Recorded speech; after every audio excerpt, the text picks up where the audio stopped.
Nouveau rendez-vous pour votre page invitée. Mesdames et messieurs, merci d'être présents pour nous suivre. Aujourd'hui, nous recevons Monsieur Paraiso Paka Raimi Vincent.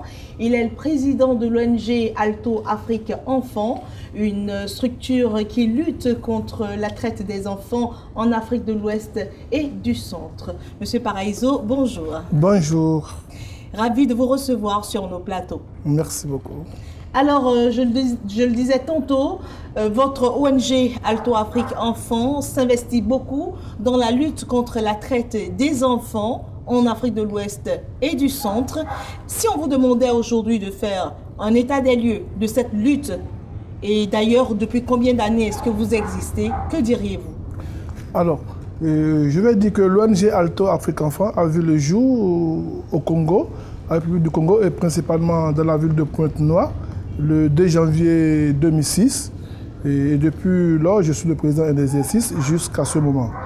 Et depuis janvier 2006 jusqu'à aujourd'hui, nous pouvons dire que Alto a identifié, dépisté et pris en charge, réinséré et rapatrié au moins 250 à 300 enfants victimes de traite.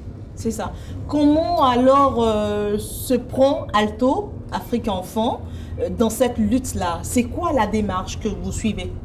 Bon, la première démarche que nous suivons, au début, le Congo n'avait pas une loi qui punit la traite des enfants. Mais il y avait des accords tels que l'accord d'Abuja qui avait été signé en 2006 dans la lutte contre la traite des enfants. Et il a fallu le lever du jour d'Alto avec toutes les opérations que Alto faisait, les opérations baptisées Opération Épervier pour la recherche des enfants. Et l'UNICEF a été obligé d'investir alors dans ce domaine afin qu'un recensement soit fait. Et au cours de ce recensement, il a été démontré qu'il y a 1800 enfants victimes de traite au Congo et parmi les 1800, la République du Bénin en prend 91 ou 92%. Les enfants béninois sont au nombre de 91 ou 92% et les restes, c'est les Nigérians, les Togolais et les Congolais RDC, donc l'ancien Zaïre, etc. Et depuis ce moment, nous avons eu quand même pendant au moins 2 à 3 ans la subvention de l'UNICEF pour mener cette opération. Et nous avons eu la subvention aussi d'une ONG internationale française, française d'ailleurs, qu'on appelait Agir ensemble pour les droits de l'homme. Et c'est après les 2 ans, 3 ans, ONG Agir continue et l'État congolais maintenant s'est imprégné dans ce combat. Et 4 ans après, en 2010, le Congo a sorti une loi, baptisée la loi numéro 4-2010, portant protection des enfants en République du Congo. Et 1 an après, c'est là où le Congo et le Bénin ont signé un accord bilatéral pour lutter contre ce fléau que le président Sassou a qualifié de gangrène pour son pays. Mais on peut dire quand même que le problème est quand même crucial. Hein. Il y a un nombre important des enfants qui arrivent au Congo et principalement du Bénin. Est-ce que le Congo, de ce point de vue, est un Eldorado pour qu'on converge un si grand nombre d'enfants là-bas? Effectivement, le Congo, c'est une terre où les activités commerciales marchent, mais c'est plutôt l'arrivée des enfants là devient un Eldorado pour les trafiquants et les trafiquantes qui les amènent parce qu'ils trouvent une main-d'œuvre gratuite. Et ils ne payent pas, les enfants, les heures de travail ne sont pas respectées, ils sont maltraités, d'autres sont abusés sexuellement et ainsi de suite, et beaucoup de choses. Donc l'Eldorado, c'est pour les trafiquants d'enfants. Et les parents d'enfants ici, au moment où on vient chercher les enfants, on leur fait des promesses mielleuses et sucrées, mais arrivé là-bas, c'est autre chose. Ils sont battus, ils dorment en retard, ils mangent mal, ils n'ont pas assez aux loisirs, pas d'accès aux soins. Et à l'éducation encore. À l'éducation, en tout cas, c'est grave. C'est très grave. Et d'autres subissent la traite à des fins d'exploitation sexuelle, etc., etc. C'est ça. Mais c'est quoi le circuit de ce trafic-là? C'est un grand circuit, c'est un très grand circuit.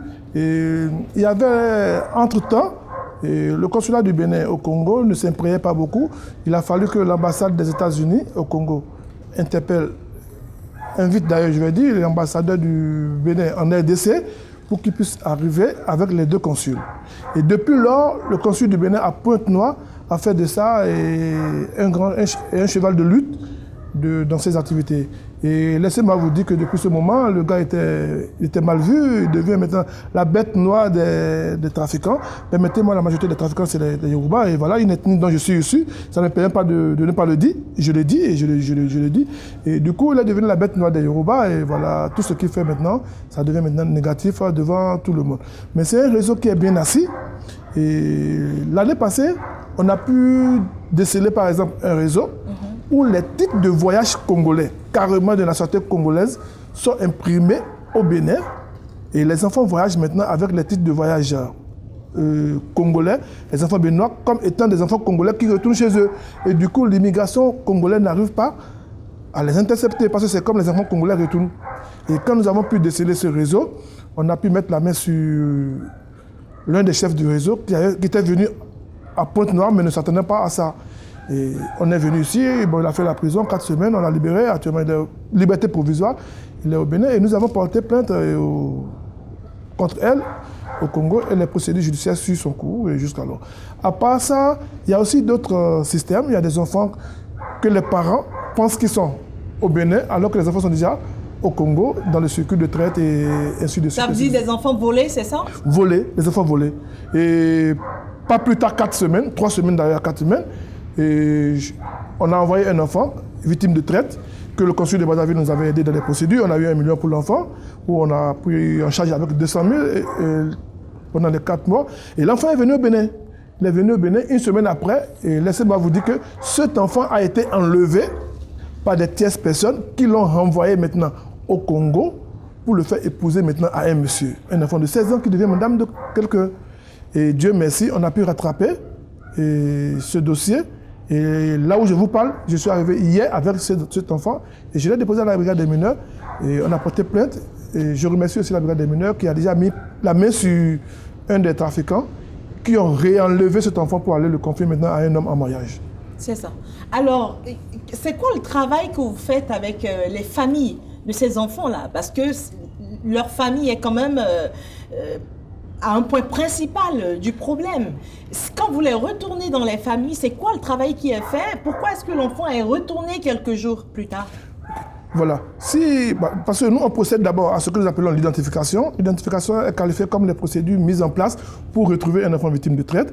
Et le dépistage que nous faisons aussi est qualifié comme les procédures mises en place pour retirer un enfant des mains des bureaux. Après, il y a des prises en charge. Il y a un accord entre le Congo et le Bénin. Dans l'accord stipule que les enfants béninois de 0 à 13 ans, voire 14 ans, doivent être retournés au Bénin. Et à partir de 16 ans, 17 ans, peuvent être réinsérés au Congo s'ils veulent rester. Et donc, si déjà, selon la volonté de l'enfant et les principes directifs des Nations Unies, l'enfant peut retourner, on oblige les trafiquants à payer le billet de l'enfant, le billet de l'accompagnateur, à dédommager l'enfant par rapport au SMIC du Congo, 50 400 par mois, par le nombre d'années de travail auprès du tuteur. Et une fois, bon, c'est difficile de voir les trafiquants payer la totalité, mais parfois un forfait. Une fois l'enfant arrivé ici, et s'il a l'âge scolaire, on essaie de les scolariser. Les 3 enfants du mois de août, 2 sont en salon à l'apprentissage de coiffure, un en couture. Et voilà, la brigade des mineurs prend la responsabilité du reste et il invite les parents tout pour le suivi et la réinsertion durable pour que nous ayons maintenant des enfants bien formés et bien éduqués désormais. C'est ça. Quand on parle, par exemple, j'en reviens aux titres de voyage qui sont imprimés au Bénin, c'est quoi le circuit? Est-ce que c'est si inconnu des autorités? Bon, j'espère que déjà au Congo, nous avons déposé plainte dans que les autorités congolaises, normalement, doivent rentrer en synergie avec les autorités béninoises pour en faire quelque chose. Le consul du Congo au Bénin, on a fait 2 enquêtes et on a essayé de lui signifier qu'il y a un réseau, en tout cas, qui usurpe les signatures d'état cachées. Donc, de faire attention.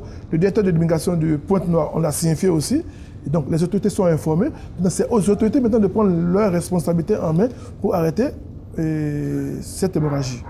Sinon, c'est un grand circuit où les titres de voyage du Congo sont falsifiés au Bénin pour faire venir les enfants béninois au Congo. C'est ça. Ça doit être quand même beaucoup de travail pour vous. Hein, C'est un grand réseau.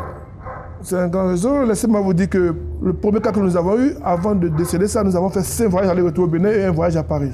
Et avant de pouvoir mettre main sur ce réseau. C'est ça. Et en tant que ONG luttant dans ce domaine, quels sont les défis que vous avez? Il y a beaucoup de défis et je commence d'abord par... Si on parle de défis, on peut parler des avantages et des avantages. Et il y a des menaces de mort et tout, des tentatives d'enlèvement, des tentatives d'assassinat et tout.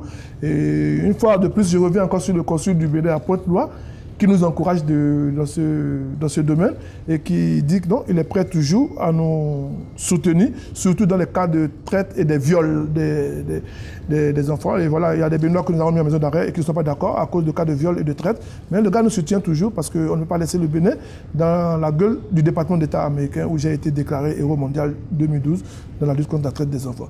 Maintenant, dans les avantages, je ne vois pas quel avantage nous avons si ce n'est pas un service social parce qu'on a été enfant et on a été bien élevé. Et le reste, nous avons parfois des subventions et les soutiens de l'ambassade des États-Unis, l'ambassade de France au Congo comme au Bénin et de certaines ONG internationales et c'est tout. Alors, ce consul béninois à Pointe-Noire, on a parlé de lui tout le temps ici. On aimerait bien savoir qui il est.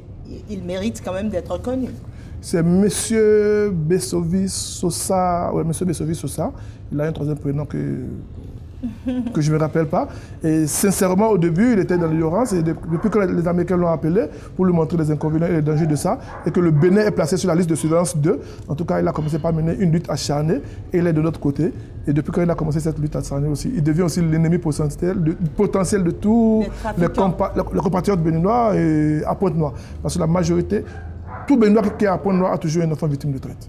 Donc, il devient leur cible alors. Bon. C'est ça. C'est à lui maintenant de savoir comment s'arranger avec son pays. C'est ça. Alors, Alto Afrique Enfants s'occupe de la lutte contre la traite des enfants en Afrique de l'Ouest et du Centre. Est-ce que c'est seulement le cas du Bénin qui est criard? Qu'est-ce qui se passe dans les pays environnants? Bon, si on dit que le cas du Bénin est criard, c'est parce que le taux est élevé, le taux d'enfants béninois est élevé. Si nous avons des enfants togolais, nous avons des enfants nigériens et ainsi de suite, par-ci par-là. Mais le taux des enfants béninois, c'est élevé et c'est les Béninois qui sont des récidivistes. En tout cas, ils sont têtus. Permettez-moi de le dire, ça ne va pas, ça ne va pas. Les autorités béninoises doivent fermer quand même doivent arrêter cette hémorragie. Ça ne va pas. Les enfants en souffrent. C'est ça. Si je vous demandais de faire un coup de cœur avant qu'on arrête cette page invitée, que diriez-vous? Ce que je peux dire, j'appelle le président Talon, les autorités béninoises, le ministre des Affaires étrangères et les autorités congolaises de mettre chose là, d'arrêter l'hémorragie. Et je souhaite un avenir meilleur pour tous les enfants du monde. Un avenir meilleur pour tous les enfants du monde. C'est sur ces beaux mots que nous allons mettre un terme à cette page invitée. Monsieur Paraiso Paka Raimi Vincent, je rappelle, vous êtes le président de l'ONG Alto Afrique Bénin.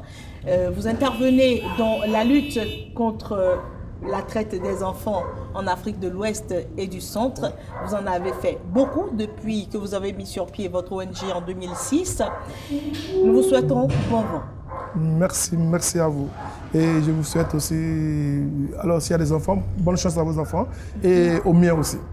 Merci, c'est la fin donc de cette page invitée. Ravi de vous l'avoir présentée, mesdames et messieurs. Au revoir.